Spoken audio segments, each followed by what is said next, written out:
The Wednesday week is sponsored by the Riverside Cafe, new outside bar, now open on match days. There's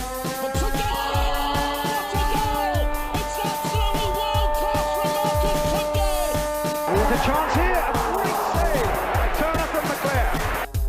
A terrific goal by Sheridan. Brexman against Jones. Get in. You could have two goalkeepers in there that would have trouble with saving that. Hello there, ladies and gentlemen, and a very well welcome to the Wednesday week, the Sheffield Wednesday podcast. I'm Lord Hillsborough, and with me live, first of all, we've got Mr. Marriott. Hello there, James, old boy. Hello. Currently sat awaiting Snowmageddon to hit. Ooh, we're going to have a little flutter, do you think, James? Are you a snow fan, James? No, because I've got to get up at like 4 o'clock in the morning if it snows. To be at work for 5:30. So, no, I don't want it to snow. If it snows, then I'll be grumpier than I already am after the weekend. And we've got Mr. Fudge. Fudgy, 2 weeks in a row, Fudge. Chuff, I know. Look at me. I know. You can tell I've got a new job, haven't you? I'm doing this actually from the comfort of my own home. I'm not in the office. I'm not in the kitchen. I'm actually at home with a cat snuggled up next to me. Pissed on Sean's shoes yesterday. Didn't you, love? Oh. What, you or the cat? Listen, we all have a drink. These things happen. And we also have Miss Wood. How the W, my darling? Good evening, my lord. Good evening, gentlemen. Are you a miss or a mus? Well, I always put Ms. just because I think I'm a bit old and a bit tragic to be a miss. But technically I'm a miss because I'm not divorced. I was going to say, I'll tell you what, actually, which begs the question. You know, when you work out the difference between Ms. and Miss, what happened to the Pac-Mans? Do you know what I mean? Like, what happened to their relationship for her to be divorced? I mean, he's still Pac-Man, yeah, but she was Ms. Pac-Man. I mean, she's feminist. What was and shit. What was because there was Mr. Potato Head. Was it Mrs. Potato Head, or did she become a Ms? Mrs. No, she was Mrs. Yeah, Mrs. She's a Mrs. She's They're very happy. I thought they were cousins. Oh, well, might be I don't know. They were a bit interchangeable with body parts for them to be cousins. That's a bit too friendly. It's funny because I was buying some tickets for the Wolves away game, which is the only time I'm going to say those two words through this whole podcast. Earlier, and I was using some of Eddie's family on my friends and family, and his son Tom is on as Master Tom, which I think is brilliant. I miss that. I always think that Master sounds better than Mister. Like, it should be the other way around. Like, we should be able to become Master when we get older. This is true. What? Well, I tell you what that always reminds me of. You know, when you refer to a kid as Master or Master, sorry.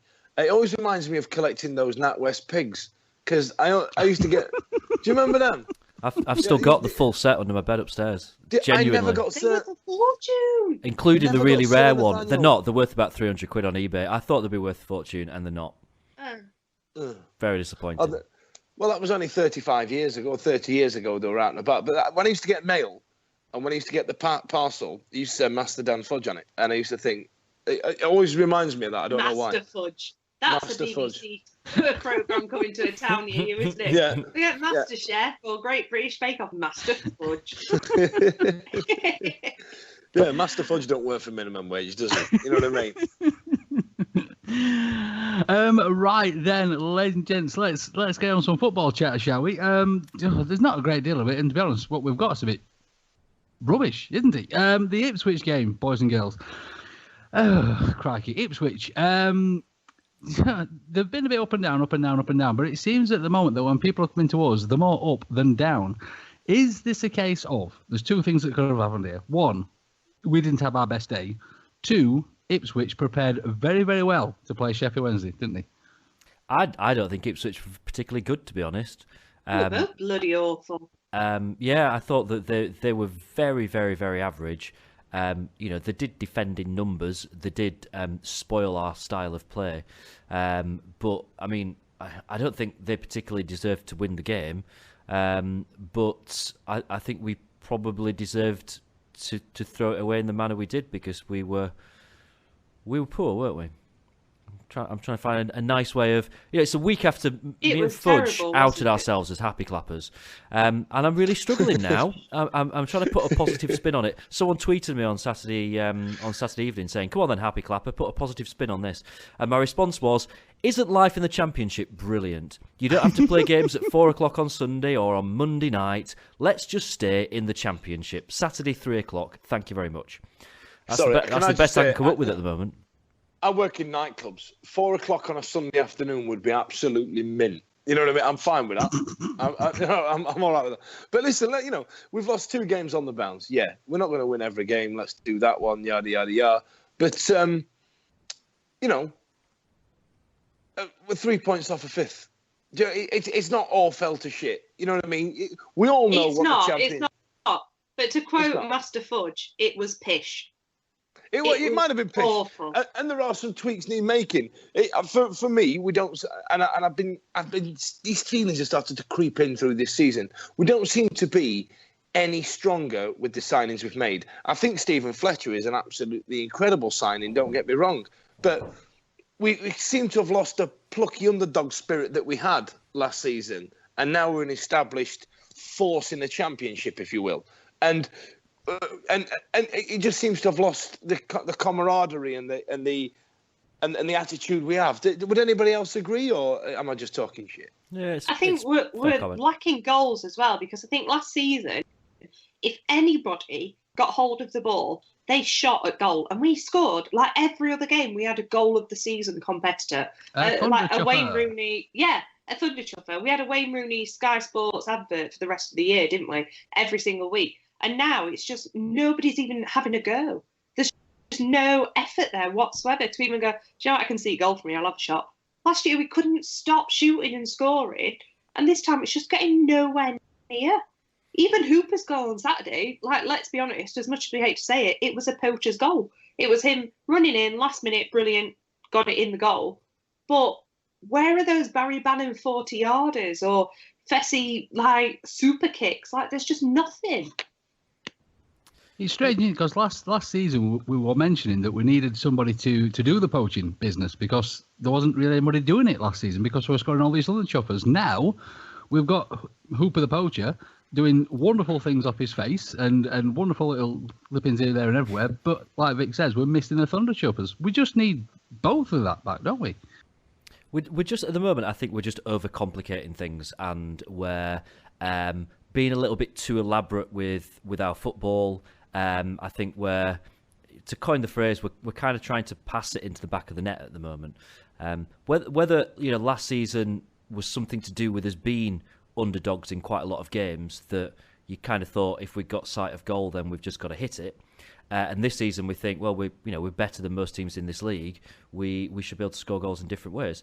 I don't know what it is that's causing it, but we seem to be, tactically so much more complicated this season than we were last season, and that's having a bit of a negative effect. We're still up there or thereabouts at the top of the table for possession.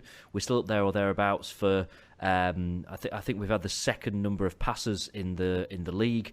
We're kind of doing a lot of the stuff right, and I still don't think that we particularly need to be panicking right now, because I still think in 3, 4, 5 weeks' time, we'll be having very different conversations, and I still believe that things will fall in place for us, and that there's no need to kind of worry too much. But I think that Carlos has got to start getting things right tactically, and kind of going back to basics a little bit, and remembering what made us a good team last season. We've not changed our team that much since then to justify a completely different style of play. I think the really important thing is that the games this season where we've played well have ultimately been the ones where we've played players in the position that they're meant to play in. I don't think it's any coincidence that Bannon was out wide on Saturday. He didn't have a particularly good game, and when Bannon doesn't have a good game, we don't tend to play particularly well.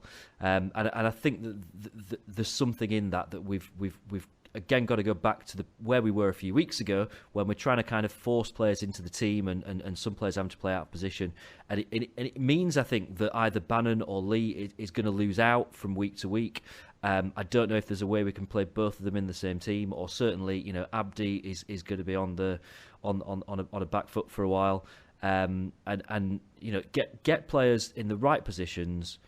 I think that we've got to play with Wallace on one wing. I think we've got to play with Reach on the other wing, and I think that means that Fessie's got to be a little bit more central, which I think is where he plays better. And if we do that, I think we'll get somewhere back to the team that we know and love.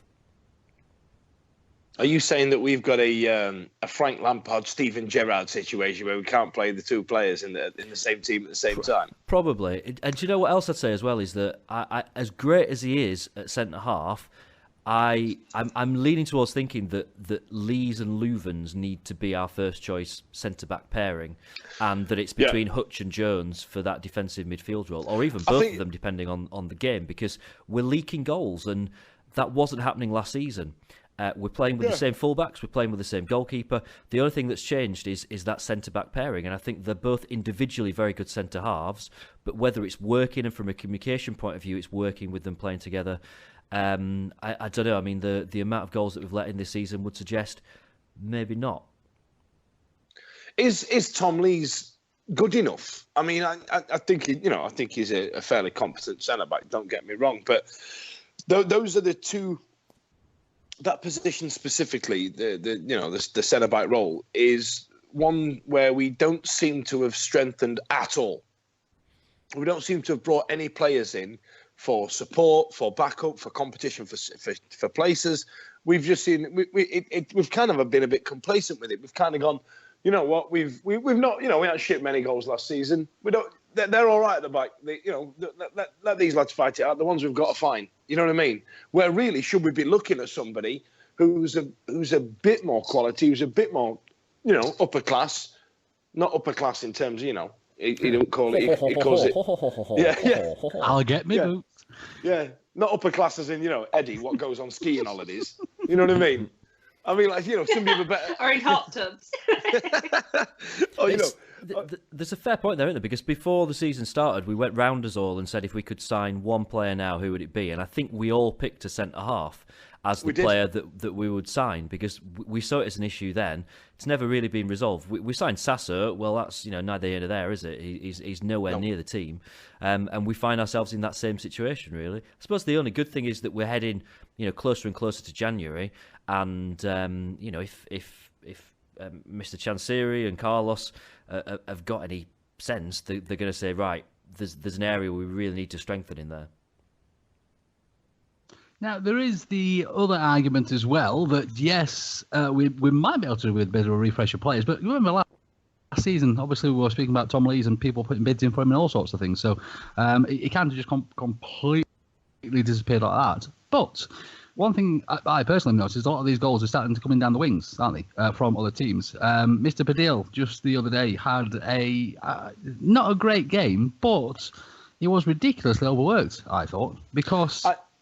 I agree. I read this. I now, being 36 years old as I was last week, all of a sudden, in the space of a week, I've turned into a silly old sod.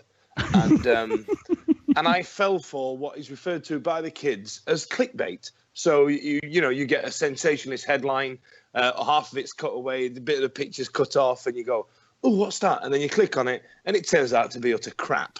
And today, the Star were guilty of clickbaiting me. And it said, why the reason Herbie Emanuelson is not getting in the team. And I clicked it, and it was literally the worst load of old shite I've ever read in my life.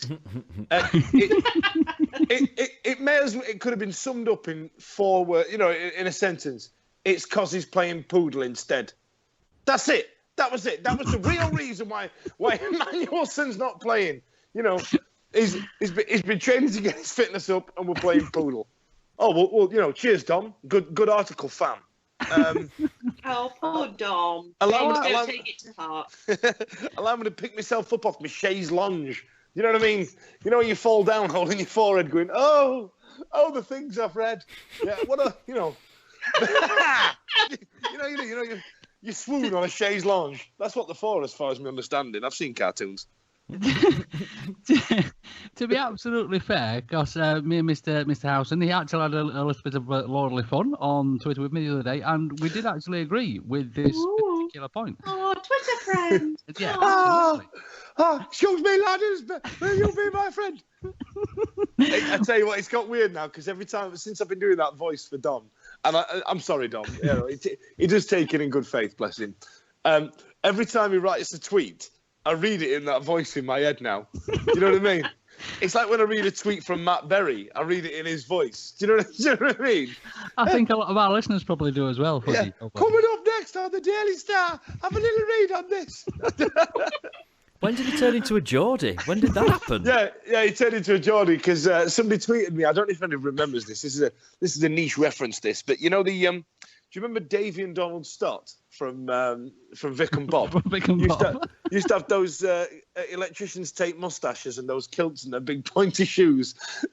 For some reason, I think Montague Dangerous. That's his name. He's shit hot on his memes and his gifs, and that's where he became Geordie. He tweeted me a picture of Vic Reeves as Davy Stott, and all of a sudden now Tom Howson's Geordie as well. Brilliant. But Let's just say I'm fit and flirty and I've got double Fs. Because you do sound like you do sound like you've just walked off Geordie Shore. Yeah. Oh God! Actually, I had the misfortune. I'm sorry, I've pied football out again. Fire away. This is a cat story all over again. And I was watching that program. What the fucking hell is that? What is it? I don't understand what it is. Is it right? Am I right in thinking it's Big Brother on Viagra in Newcastle? Have you read that out the TV Times? Does anybody buy the TV Times anymore? So, right, as far as my understanding, what I could ascertain is there's a few Geordie meatheads, what are knobheads, and a few dappy Geordie slags, what are Geordies, and they get pissed. Is that it? That's it. They fight. They have sex. That's it. It's a pretty true representation of life. I was going to say, I mean, the northeast, isn't it? Well, yeah, Newcastle's fairly well represented there. I get that. So, is that why it's so popular? Are people down south? They see somebody sat in Tunbridge Wells going, God, look how the other half live. I've never seen all that. Do you know what I mean? Like, you know what I mean? Is that why it's so popular? Because all I saw, and I don't understand when they do those little cutaways. You know the ones where he goes, so I'm halfway through this fucking argument with this dappy orange prick here. and then it cuts back.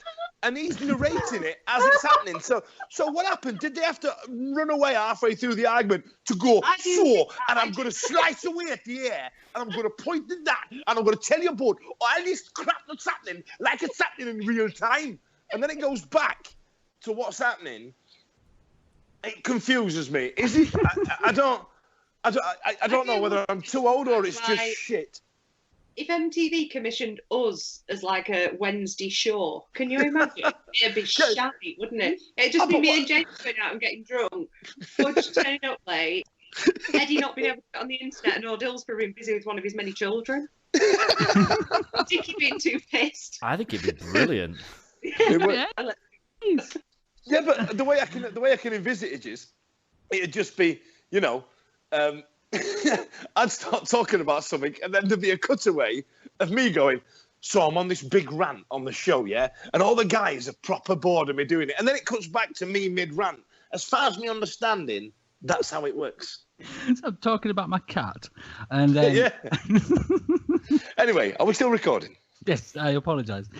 Yes, so one of the things I've noticed, and I think this is obviously, it seems to be something that's coming from Carlos rather from the players, is when the wingers do get a certain way up the pitch, there's a cut inside, and it looks like we're trying to play it through the middle rather than crossing the ball in, which, again, inevitably, when that breaks down 9 times out of 10, it leaves the that one flank, i.e. Mr. Badil, because it's quite often Mr. Reach that's cutting inside, utterly exposed. And yes, he didn't have the greatest game, but I'm not really surprised because he was just under that much pressure. He did have a bit of a mare, didn't he? And he was exposed at times. But that's you're playing at home. That's going to happen, I suppose. Whether or not part of it, as you said, is style of play, and whether we're quite playing the ball around in the right way to help cover our fullbacks. But that happens to all teams where your fullback gets caught forward and your defence reshapes itself and you cover. That's what happens. That's why you play with a defensive midfield player, so that you've still got enough defenders there that can cover that. It shouldn't cause massive problems. I think it's individual errors that are costing us. I think that we saw we see a error from Jack Hunt pretty much every week, don't we? We saw that again, and then I think it was fairly poor defending for their second goal. Whether or not you want to blame Padil or whether or not you blame Fessy for the silly challenge that gave away the free kick, I think it's that's costing us. We should be able to deal with our fullbacks pushing forward. We did last season. Absolutely. I mean, it's one of those things that once it's happened 3 or 4 times in a match, you'd imagine things might change. Because when you have got players, I mean, obviously we noticed it with Ince as well. It was just ripping down that right, well, their right hand side, our left, and it just caused so many problems. And I think that's something that a lot of opposition teams have now noticed, and it just seems to be week in, week out. But hey ho, I'm sure that Carlos probably has seen far more than I have seen when it comes to that football pitch, and probably far more than everything we've talked about. And I'm sure if Carlos is listening now, which obviously he is, we all know that, don't we? He'd probably tell us to shut the chuff up, because he's a professional and we're not. But one thing that we did have a little bit of a chat about last week as well is the players when it comes to the fans, because there was boos at the end of the last game, and there has been various rumblings over there on the social medias, and of course the inevitable Carlos out tweets and all the rest of it. Mr. Badil did mention to the Sheffield Star this week that he does affect the players maybe more than what we thought it does. Now I know we've chatted about this a few times, and there's this little sort of thing happening on social media where there's a split. A lot of people saying, well, look where we were and look how far we've come. And a lot of people saying, yes, we've come really far, but we should be going further. Bloody happy clapping, bloody happy clapping, bloody rubbish, yeah, bloody hell. It's a really difficult one, because if you was at your first day at your new job, Fudge, which you've just started this week, and you were doing some fudgy work type things, which we shan't go into too much, because let's face it, it's probably illegal. I swear a lot. And if you were to drop your pen whilst filling in your very important fudgy paperwork, and you had lots of people just start screaming at you and calling you a tosspot, it wouldn't be very nice, would it? Did I not get shot down for this last week? Did I? I'm pretty sure I said this last week about when we were talking about happy clapping, weren't we? Yeah, I mean, on the social media is one thing, but when you're on the actual football pitch doing your job, I mean, again, we've said it before, it's our job to support the players, and how are we doing that? I get that.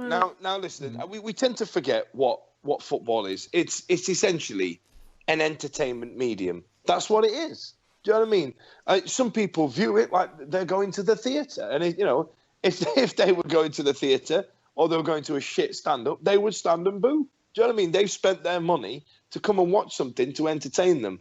And that's essentially for all intents and purposes, that's what it is. Because we're at a point now where these people who are getting paid these high-end contracts, they are athletes, and they are at the top end of something, of something that we enjoy to watch. So it's an entertainment medium. And if somebody's doing shit in entertainment, people let them know about it. James, you work on the radio. How many snotty emails have you had? Oh, yeah, quite a few actually. Yeah.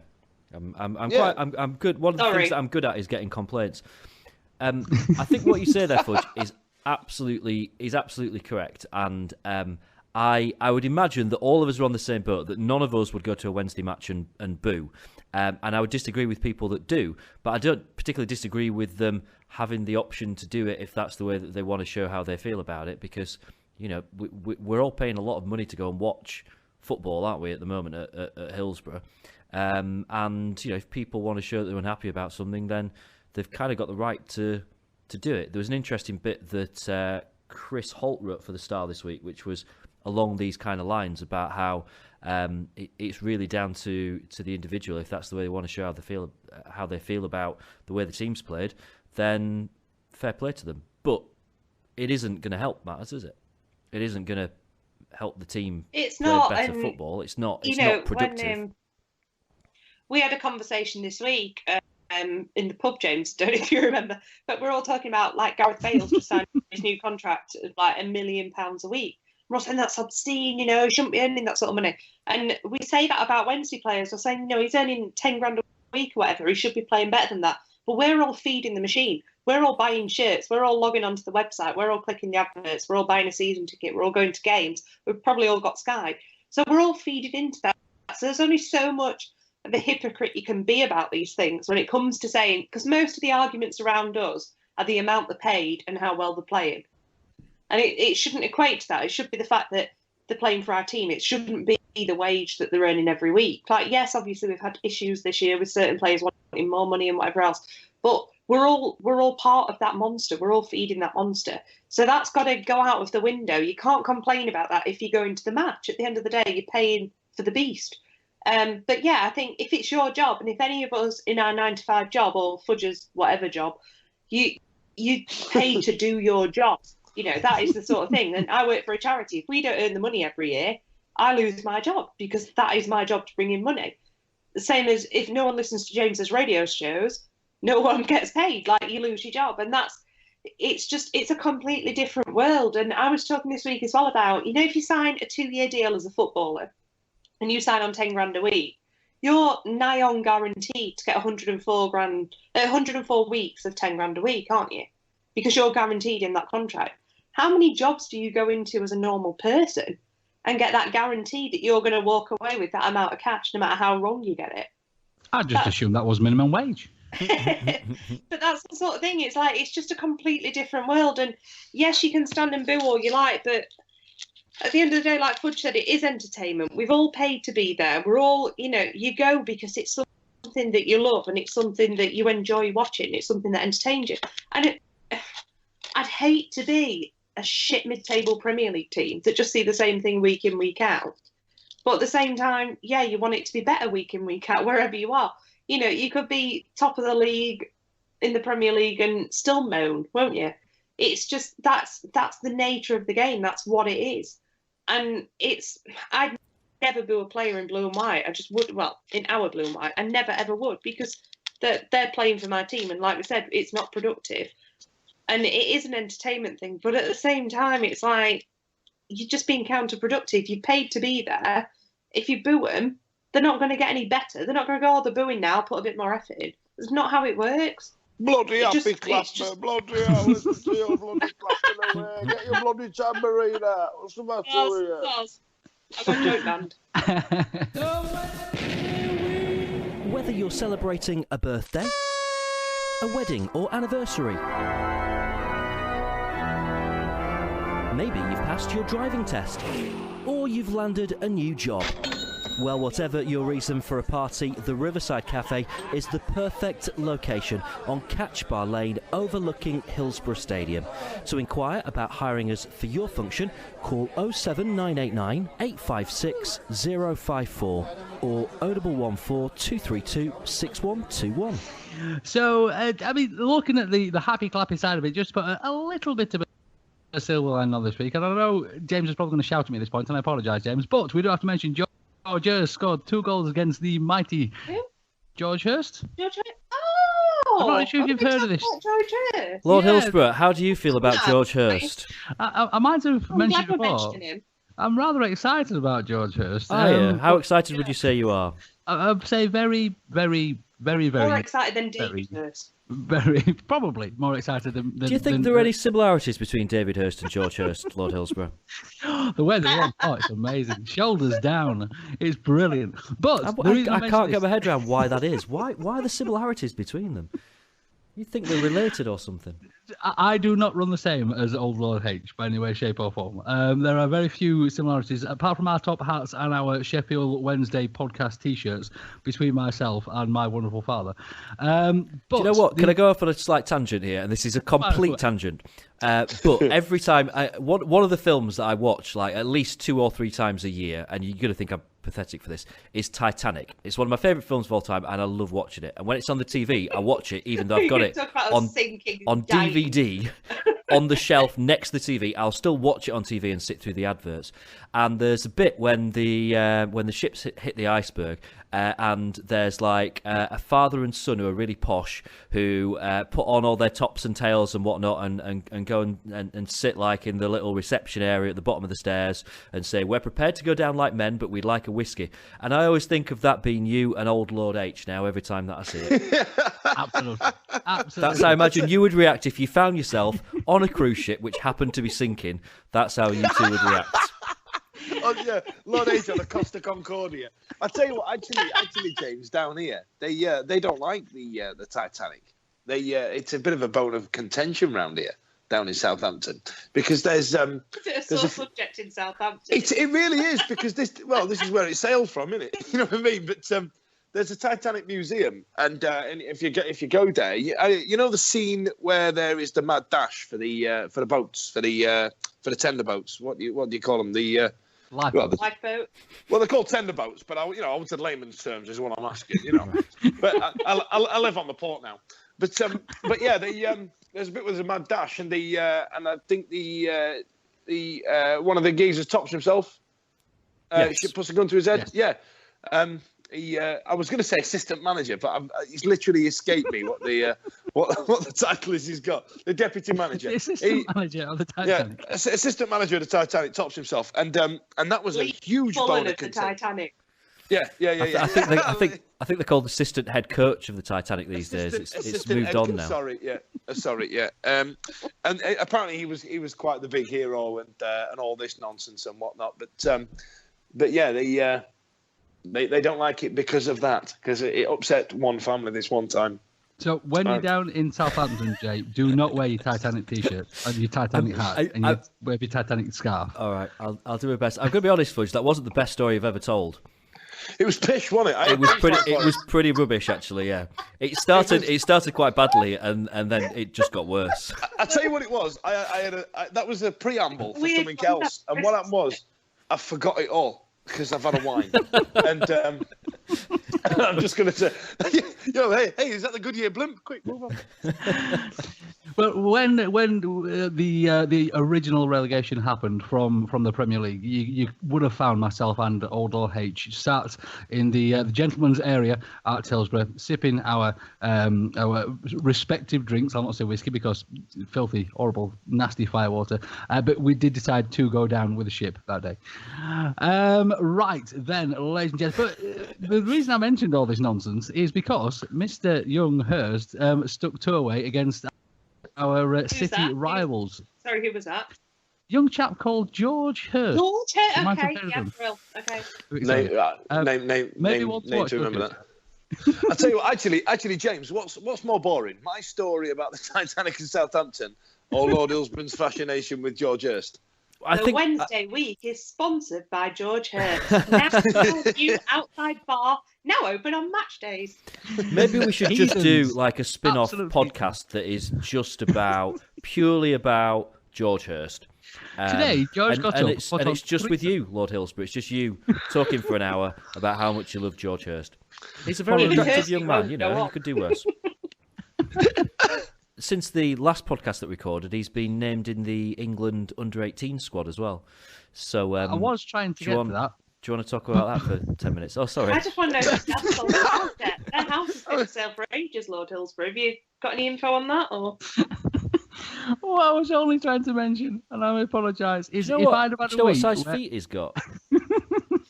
If I'd have had a week where I'd scored 2 goals against Sheffield United and been chosen in the England squad, I would be very, very happy with myself. It's like what I tell you what, so would that all is. Of you. Is he your son? Are you David Hirst? Is that the whole lie? That's why he's Lord Hillsborough. You know what I mean? No, I tell you what that was the equivalent of. And James, this must ring true with you. Have you ever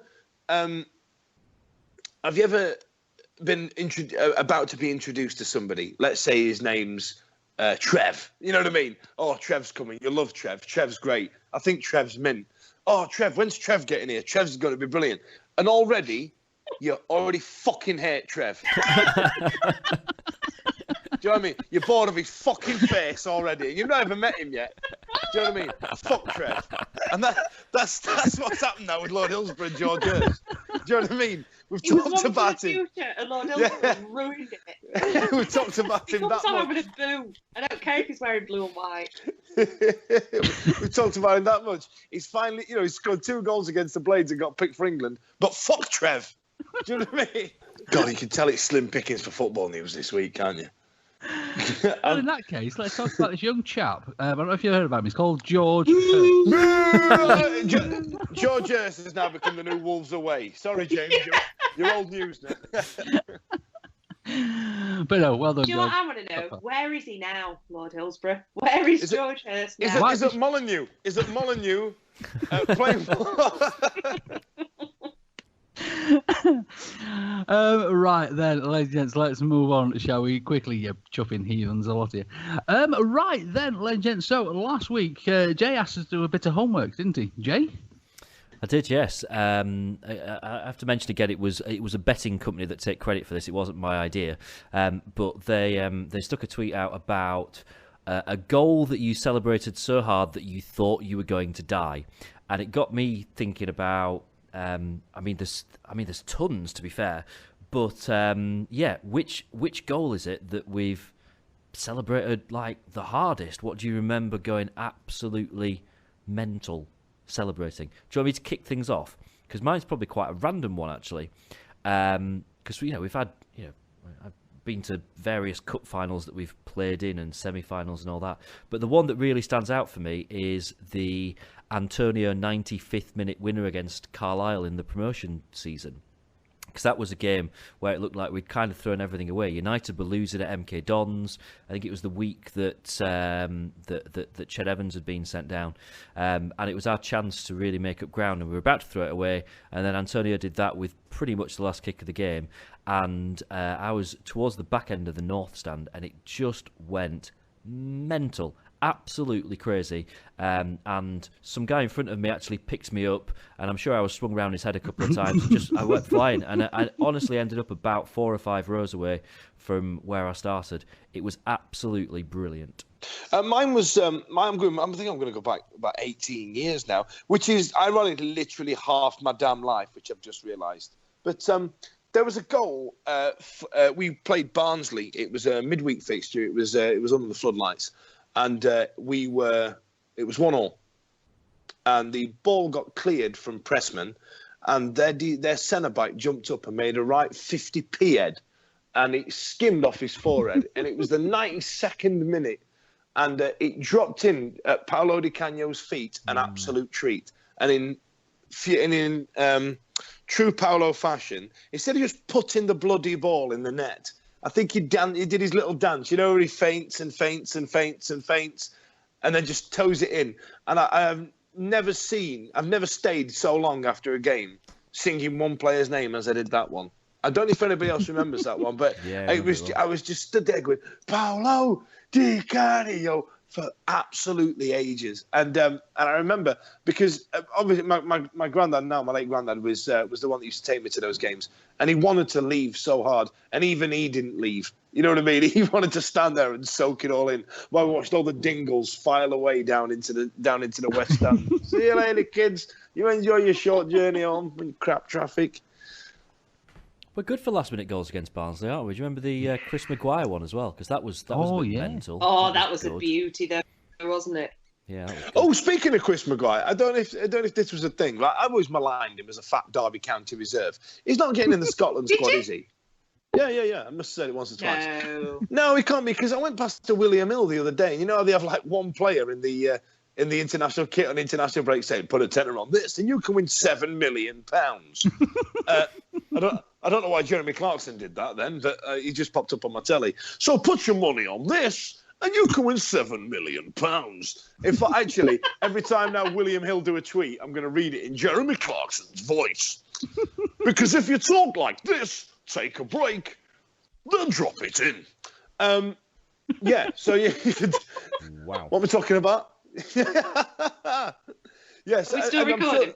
I'm pretty sure there's a picture of Chris Maguire in the window of William Hill. I'm thinking, surely not. He's not the poster boy for Scottish football, is he? Somebody tell me about their goal, a favourite goal. I've got two.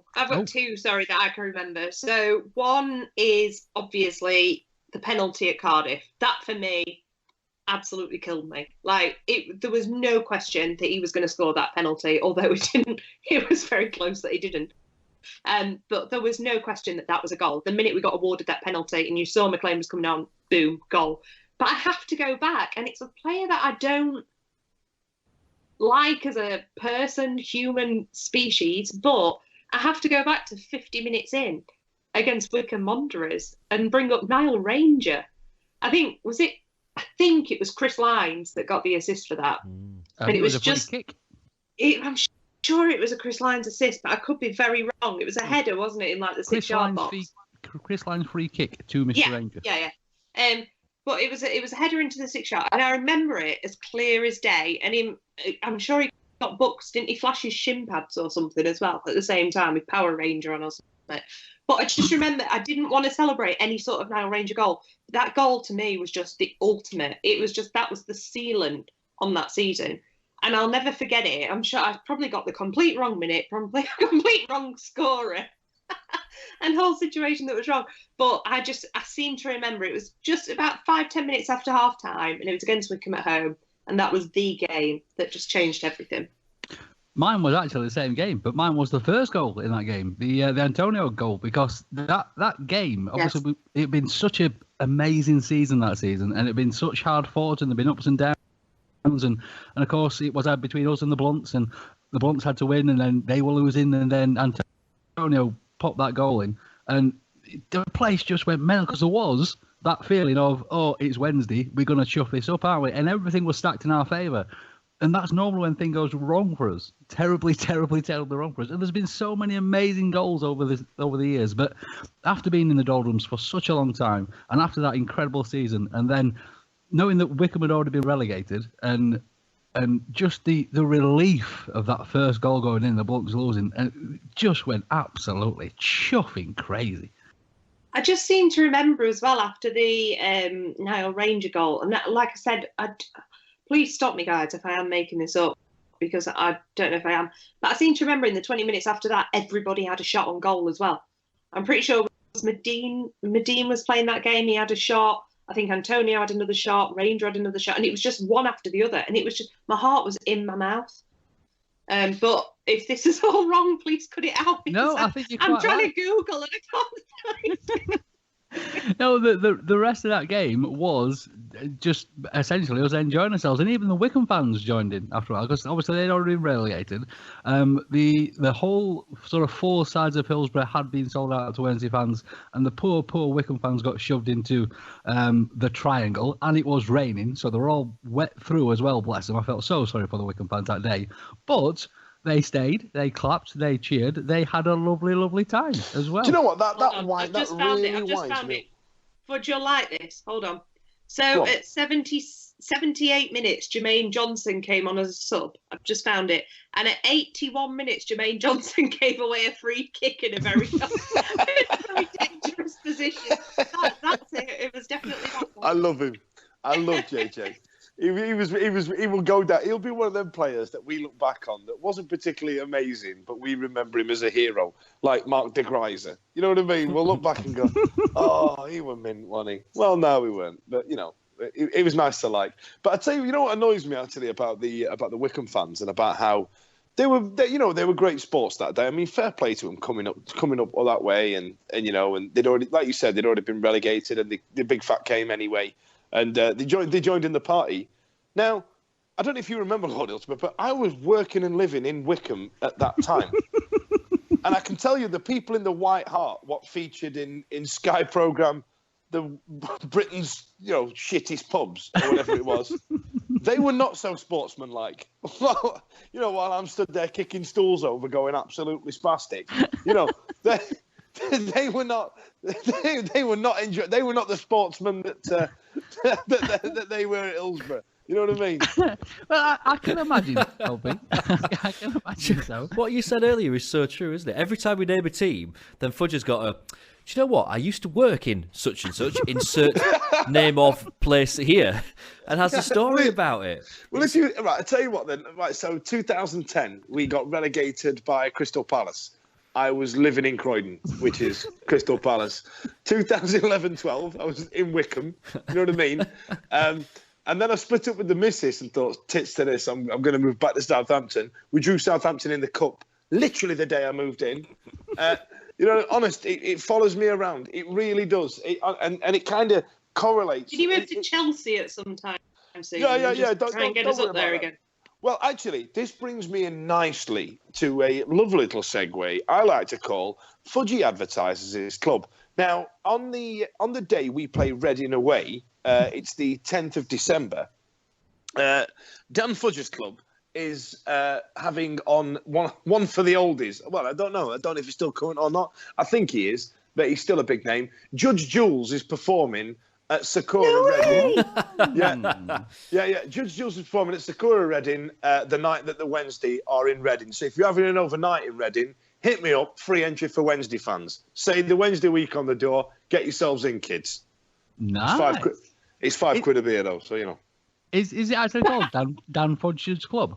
Yeah, that's just called Fudge's Club. You know. Right then, so the only actual response we got to our question by popping out to listeners was again the second mention on the show, Mr. Monty Dangerous, clearly the Wednesday Week's biggest fan. Happened to be the same one as yours as well, Fudgy. I love him. I love Monty Dangerous.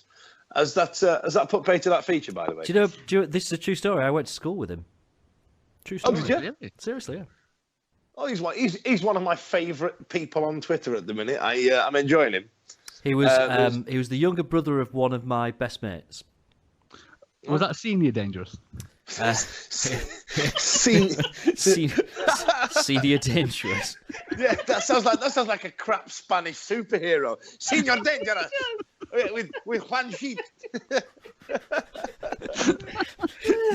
Anyway, El Dorado, the shit version. This feature has legs. So can we pass it on to Dickie Owl now for in future? Yeah. Favourite goals? Let's give it Dickie Owl, and we'll give James Google as well, and we'll see where that feature takes us. What do you reckon? Sounds like a plan. Hoping. One of those little things we do have to clear up from last week, Victoria. I'm not pregnant. Oh. James feels guilty now about this. You had a few tweets firsthand.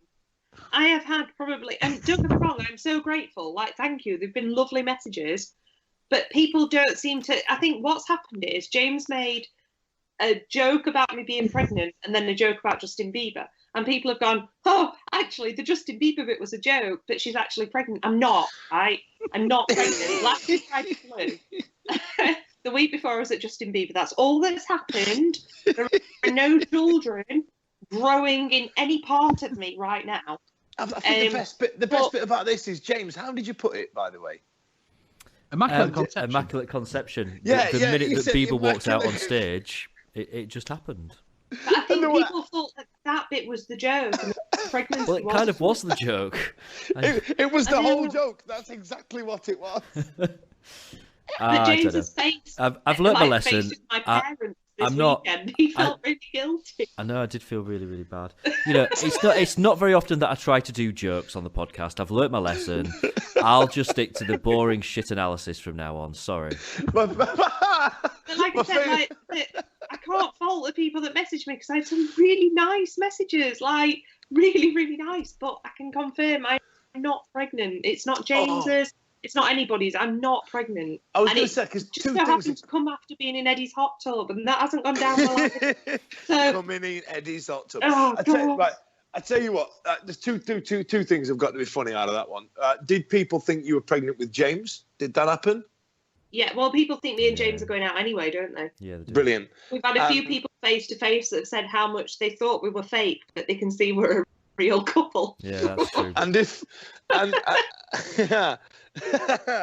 And also, did you get any of those passive aggressive messages as well? You know, those ones that you kind of go, that are like meant to be nice, but you're kind of like, oh, fuck you. No, You know what I that's mean? the thing. Everyone was so nice about So it that I couldn't even reply saying "fuck off." You didn't get any of everyone them. was really, really nice. You didn't get any of them ones that went, well done. I knew if you hung in there, you'd finally sort your life out, or anything like that. Did you get any like that? Someone would impregnate you. Yeah. I knew somebody would knock you up. Well done. No, well done for hanging in there. So lovely. So thank you to literally, I'm in double figures for the people that messaged me. I had no idea because I'd not listened. It wasn't until I messaged the group text thing saying, why the hell is everyone congratulating me, that James was like, and then it all came to play. But people were so lovely. I almost wish I was, just to say thank you. But I'm not pregnant. Someone even stopped me in the Riverside on Saturday and asked if I should be drinking the pint I got. Oh, it's amazing. Oh, God. I'm not going to lie. I am quite proud of this. I think it's my finest hour. You didn't keep apologising until about 1 in the morning on Saturday. I was toying between whether or not to do that or to suggest a new feature, which is that I read out the scores from the Checkatrade Trophy games, which I thought could be really entertaining, and I went with that joke, and in hindsight, it was the right decision. Here's a question. Where would you find all of the following in one place? Chairs, tables, beer, Vic, James, more beer, Dick Yow, Eddie, more beer, and the rest of the Wednesday Week gang. That's right, it's the Riverside Cafe's new outside bar. All of your favourite lagers, ciders, soft drinks and hand pump ales are now available outside. Come and see the gang and give it a try. The Riverside Cafe's new outside bar, now open on match days. Right then, ladies and gents. So on to a little a few other little plugs and things we have. A friend of the show, Mr. Steve Basford, is once again raising money for the Sheffield Disabled Riding Group as well. So if you would like to throw Steve a shekel or two, have a little nosy over there at our Twitter feed, have a little look over there at our Facebook, follow the link and throw some pennies in the hat for Steve, because he's done this before. He did a cracking job last time, and I'm sure he will do a cracking job again. All the best, Steve, old boy. We'll be thinking about you. And he's doing dressage as well. Last year, he went dressed as a Mexican wrestler.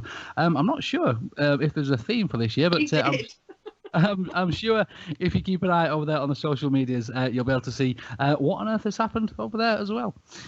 Right, now, the other little plug, Victoria, my darling. We've got sort of the firework festivities out the way. We have a little Christmas thing we can start to plug properly now, don't we? We do, and we can announce tonight as well. We need to tell you to book tickets for our Christmas party.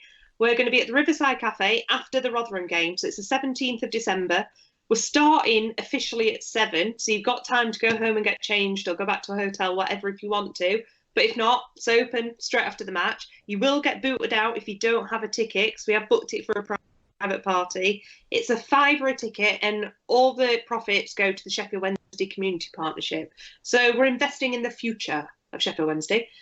But tonight, confirmed, Cleggy has got us a DJ who's going to do karaoke. Hello, karaoke. So, £5 for a ticket.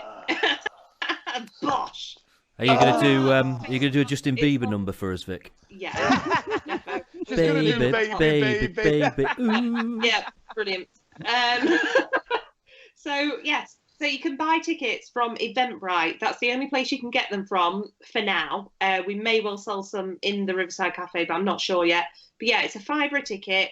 So far, the DJ and the karaoke is free. The venue's free. So hopefully, as far as it looks like, every penny will be going to the charity. But I can guarantee you every single profit we make that night will be going to the Sheffield Wednesday Community Partnership.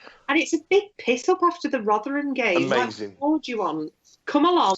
I'm really glad it's a local game, actually. However, I'm an unconfirmed guest at this moment in time, because I'm showbiz now. So the Saturday after, the busiest month of the year, I don't know if I can get that off, but if you would like to come and say hello, rather than calling it a Christmas party, because that does sound like we're 6 years old, we please do. Johnny wants to come to my party. No, Dom. You will get a little bag with some cake in it. We will. Are we going to invite Dom? We will try and we're inviting everybody. I've already spoken to the comms team at Wednesday. They're up for it if we buy them a beer.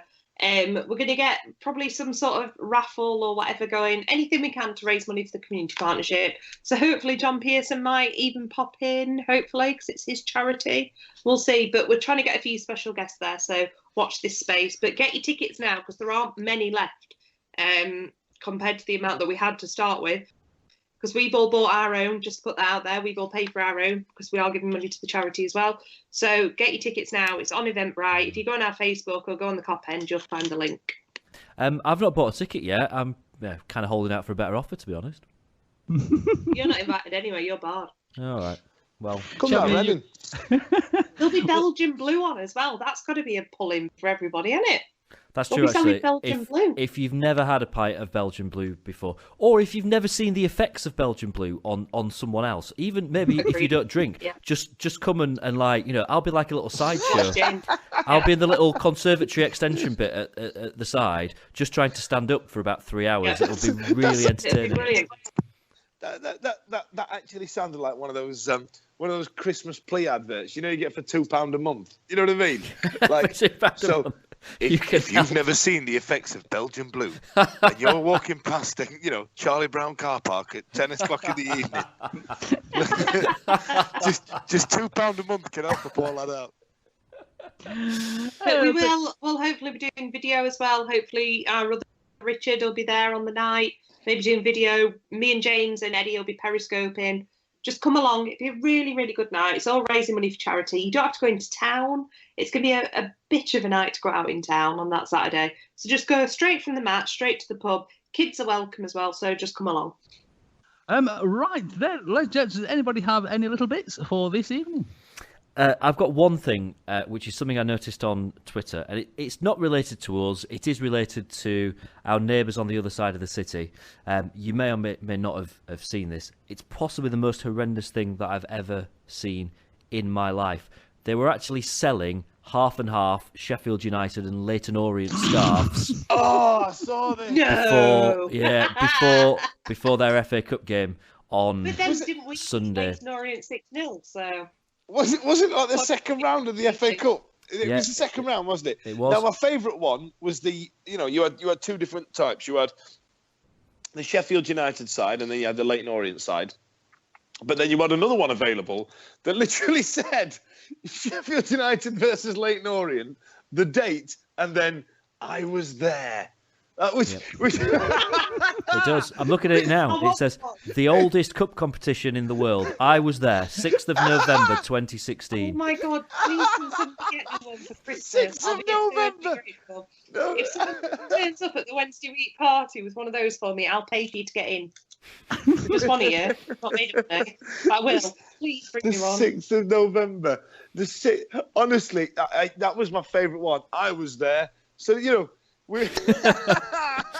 It's quite exclusive. To be fair, there weren't many people there. So if you were there and got one of those scarves, it's very exclusive. If you've not seen it, by the way, I've just retweeted it. So have a gander.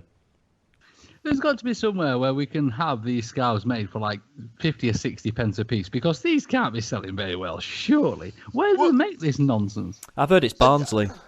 I don't know, it might not be true. I don't know. They must be cheap to come by now, but they're pretty shit on the dates, aren't they? And the events now, because I'm a big fan of tat at a football game, but the tat seems to have taken a new level now. You know what I mean? They're like at the NFL now. There are pin badges commemorating that day. Now, essentially, it's just a league game. Do you know what I mean? For me, it's the equivalent of painting your face for a Tuesday night tie. Speaking of tat, my lord, can I just mention as well, please don't forget to buy our shit from www.temil.co.uk. You can buy all our t-shirts and our shit as well, and it's better than those scarves. So please get them. People are buying them, and I don't know how to log in and find out who's buying them. So I'm going to be really frightened one day when all these people walk into the Riverside wearing our t-shirts. But they are available. They're eco-friendly and whatever else. So please get one. It's www.teemill.co.uk. T-Mill. I'll tell you what, actually, Vic, can you do a tweet now? Who has got better a tat? Can you do the the Sheffield United scarves or some of our, as you put it, Shall I do a shit? poll? Yeah, do a poll. Hold on. Whose tat's more I think better? for this we need to resurrect the ladies' panties that we had in the old shop for a while. Baby. Yeah, it said Bosch on them. Nope. Mind the gap. Mind the gap. The ladies' panties with mind the gap. You know, that's quite funny because, you know, gap, pants, yada, yada, yada. You know, that reminds me of the 80s when pants used to have C&A written in them, so you knew what was in them. Oh, if only been here last week for us to explain James's joke, and then Victoria wouldn't have got all those texts as well. Bless her. Right then, ladies and gents, that's going to bring us to an end of this week's show. Jamesy, old boy, if people do want to see the half and half scarf that you just retweeted, where can we do that online, Holbein? It is on Twitter at James Marriott. And as ever, international break, so I only exist on the internet for the next week and whatever it is until the next game, which is Fulham, isn't it? A week on Saturday. However, I am thinking about heading into Sheffield to do some of my Christmas shopping on Saturday, but I haven't got anyone to go with. So if anyone wants to go Christmas shopping with me on Saturday, tweet me, and we'll make it happen. And whilst James is Christmas shopping, if anybody wants to rob his house for his pig money boxes under his bed, because we all know where they are now, we'll do that as well. Yeah, sure. I live just around the corner from Hillsbury. You can see the north stand See the north side from my house. from my attic window. It's beautiful. Oh, Victoria, my darling, if people want to see you over there online, where can we do that? You can find me at Victoria1867 on the Twitterage. And to be honest, I've been a bit quiet this week, but I'll ramp it up a bit now. And sometimes I'm in Eddie's hot tub as well. Have you been a bit quiet because you've had other sort of more pressing... Morning sickness. Yeah, Morning sickness. I got pregnant from Eddie's hot tub, didn't I? So, to be fair, I think my other half got pregnant from Eddie's hot tub. Anyone could have got pregnant from Eddie's hot tub. So. Oh, that's just mucky. That just made the water in that sound like porridge. Yep. Pretty much. Come to Eddie's hot tub bukkake party. If people want to find you over there online, Fudge, where can we do that? I'm not online. I'm hiding. Probably If you wanna find me, I'm at Dan Fudge on Twitter. Also, I'm at Sakura Redding on Twitter. Come and get details of Judge Jules. He's on the day that Sheffield Wednesday playing Reading, and I'll see you away at Fulham, at Wolves, and at probably Reading. Of course, if you'd like to get hold of me over there on the Twitter, you can do that at Lord H. That's L0RD_H. You can get all the podcasts at TWWcast, and of course, you can see us on the Facebooks, on the iTunes, on the YouTubes, and everywhere else you normally do. And please, ladies and gents, if you are listening on iTunes right now and you haven't subscribed, so you get the podcast fresh every week, please do so. And of course, we will be very, very appreciative if you would leave us a little 5-star review as well. That would be awfully, awfully kind of you. It's been a pleasure, as always, ladies and gents. Thank you so, so much for joining us. Be good, be safe, and we shall see you real soon.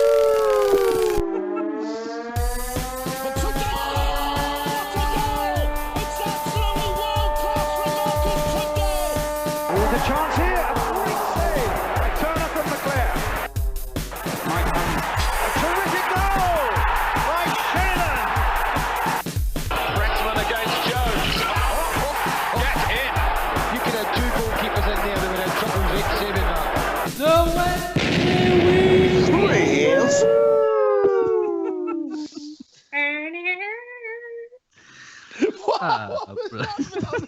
What was that?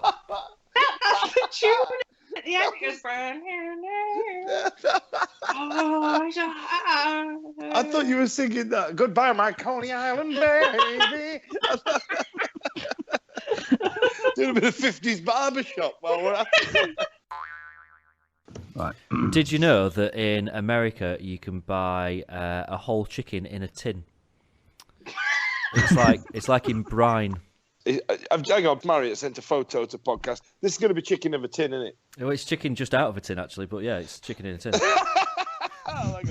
Oh, God. Look at that. It Wow, looks would you like eat that? Kerrang from Teenage Mutant Ninja Turtles. It really does. I'm back. Hiya. All right, she's back. James sent us a picture of a baby in a can. It does look like that, doesn't it? It's awful. What, on Facebook? Yeah. Yeah. Ew! That's horrible! Yeah. Chicken in a tin.